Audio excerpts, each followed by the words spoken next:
So this is my final day in Singapore, and I'm at the Kitchener Mall, and they've got this really cool like Marvel DC exhibition, and I'm just about to enter the Bat Cave. Look at that. This is really cool. Brief history of Batman. Look at this. Awesome. Wow. Very cool.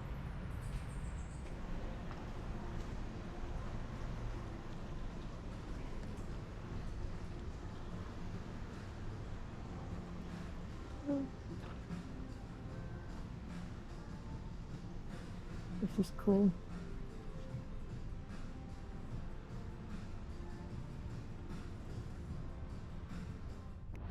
Everywhere you go, there's these cardboard cutouts. Got all the shops and everything. Stealing from shops is a crime. Is it worth it? Like literally everywhere. Singapore's a pretty safe country, and I think as far as I'm aware, theft is pretty low. So does it work? Maybe. Some of the signs underneath the police officers say, "We are watching you." So, yeah, interesting. Okay, so it's about 3 p.m. on the final day. I'm in Little India. It's really nice. Went to a temple. India's not actually that far away from Singapore, so it makes sense that there'll be loads of Indians here. And there's loads of jewellery stores. Loads of them, all lined up next to each other. And they're not even like regular jewellery stores. It's basically just all gold.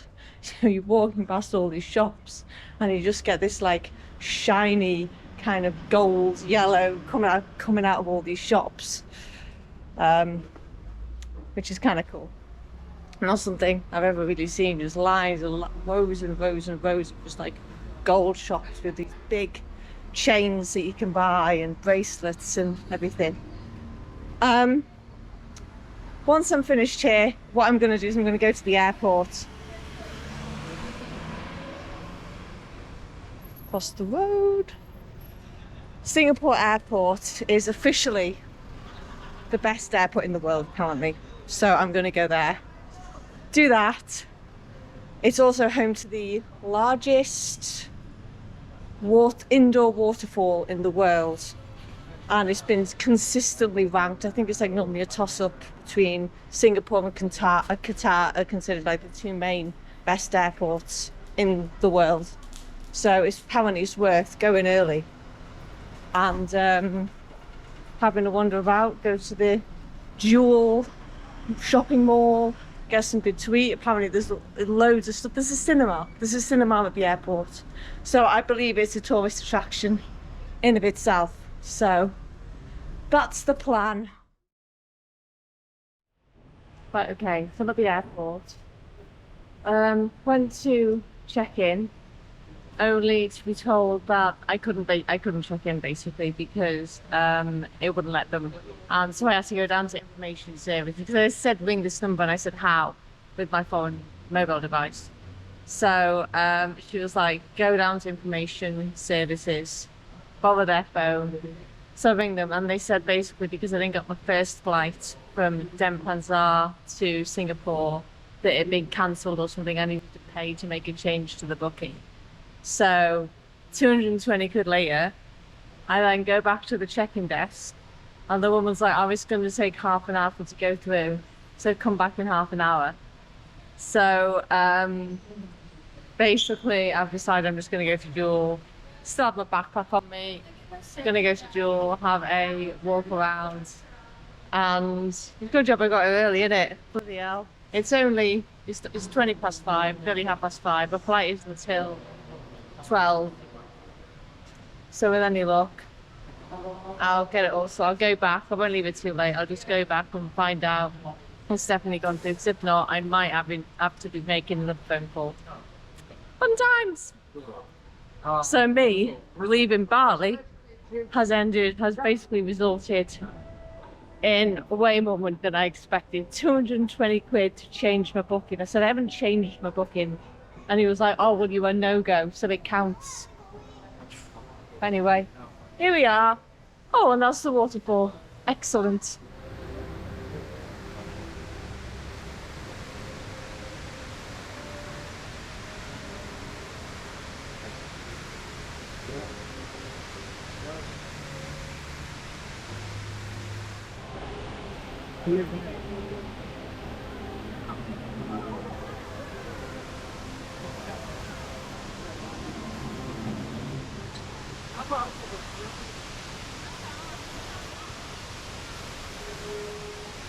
Okay, so if you want to go over that little bridge there, you have to pay.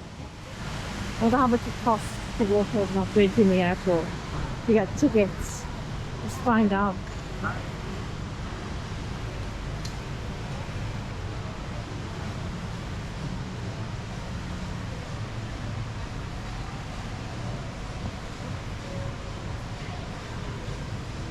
$26. I'm good. $26 to Harbour and Aberdeen. 60. That's a lot. That is a lot of money. This is the shopping centre. The Jewel Shopping Centre. Very nice. So I'm in Munich. Missed my connecting flight this morning in Zurich because the first flight was delayed because it couldn't land because it was snowing in Zurich and they had to clear the runway of snow. So I missed my connecting. Shenanigans ensued. They put me on another flight and now I'm in Munich.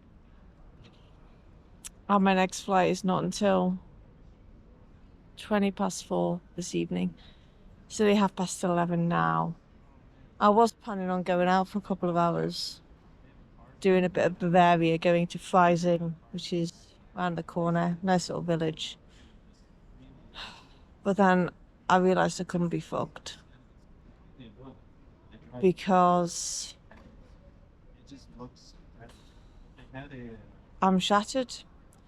I've not had much sleep. I had shenanigans in Southport. And not Southport. Let me start that sentence again.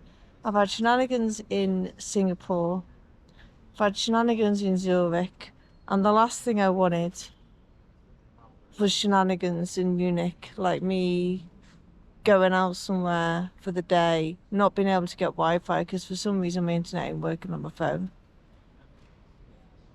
And then me not being able to get a taxi back or something and me missing my flight because that would just, missing one flight in one day is bad enough, but missing two, that's just taking the piss, innit? I'm supposed to land in Manchester now, I was supposed to land in Manchester at 8 o'clock in the morning. Now I'm going to be landing at 5 o'clock.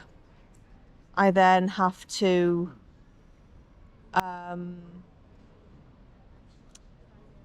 grab a luggage. My dad's picking me up. Drive back to my house. Have a shower. Throw my work uniform on because I've got a night shift tonight at 8 p.m. And I was planning on having the full day to just chillax at home, get a couple of hours sleep. I'm shattered enough as it is, so God knows how on earth because I'm only going to have 3 hours between landing, getting home, getting a shower, getting ready for work, and then driving to work and being there 20 minutes early to relieve the day staff. I don't know how the hell I'm going to get through a freaking 12-hour night shift tonight. I've got no idea.